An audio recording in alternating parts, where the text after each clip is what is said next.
Hello everyone, welcome to another video. So this video today is once again on this 2001 Nissan Micra, and next job to tackle on this car involves the window. The window was the last job we did.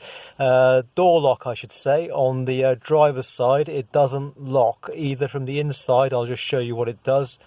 The button kind of moves about halfway, then springs back, and then I'll also show you what it does from the outside.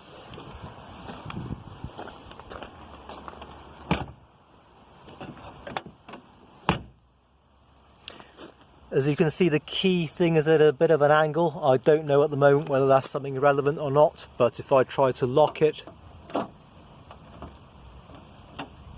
once again you can see that the key just moves a little way, but it doesn't actually lock. Right, so I've taken the door trim off. I won't go through how I did that in this video because I did go through that in the previous video when we did the window regulator on the other side, so I'll put a link to that video in the description. So I've taken the door trim off.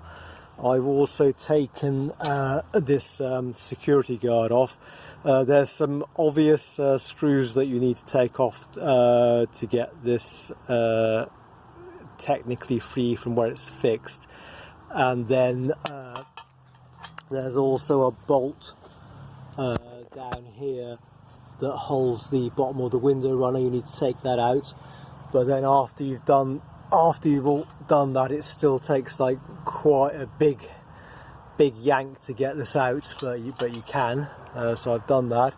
So then what I've done is I've disconnected.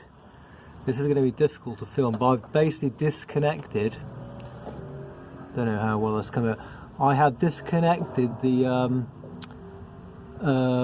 connecting rod from the that comes down from the outside door lock, the bit you operate with the key, from the actual lock unit, if that makes sense. And then now, when I've latched the door, so the door thinks it's shut. Now, when I operate the lock here, as you can see, it works. So that confirms that the problem is something to do with this cylinder or the connecting rod that goes down to the actual lock unit. So next thing we need to do is figure out what. Okay, so now I've got the connecting rod completely removed, so the barrel is completely not connected to anything. I've got the key inserted on the other side, and I'm trying to turn it. And once again, as we saw on the beginning of the video, that key is hardly turning, and you can see it's only producing very little movement on this side. So my thinking is that barrel is obviously faulty at the moment, because it's not. I think that lever bit is in the wrong position, and I think it's not moving enough to operate the key. Sorry, to operate the lock, I should say. So next thing to do is I'm going to remove the barrel, and that's done by removing this bracket by sliding it away from the barrel. I'm going to do that, but I'm going to try and grip it with these pliers and move it like that. I'm not going to try and film it because I'm going to need two hands to do that.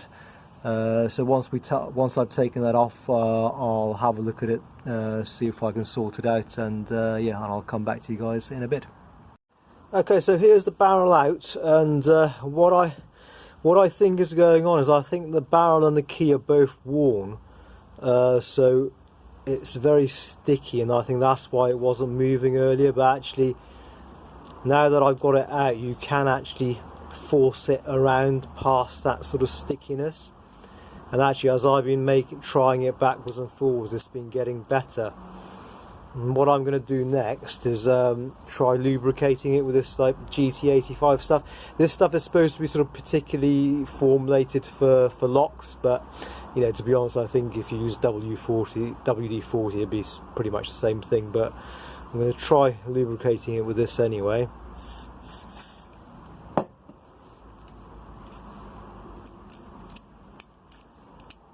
Yeah, still, you can you can hear that stickiness.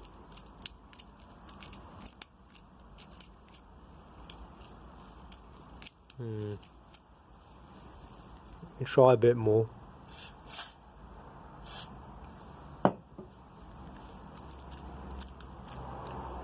Yeah, can you sort of see and hear that?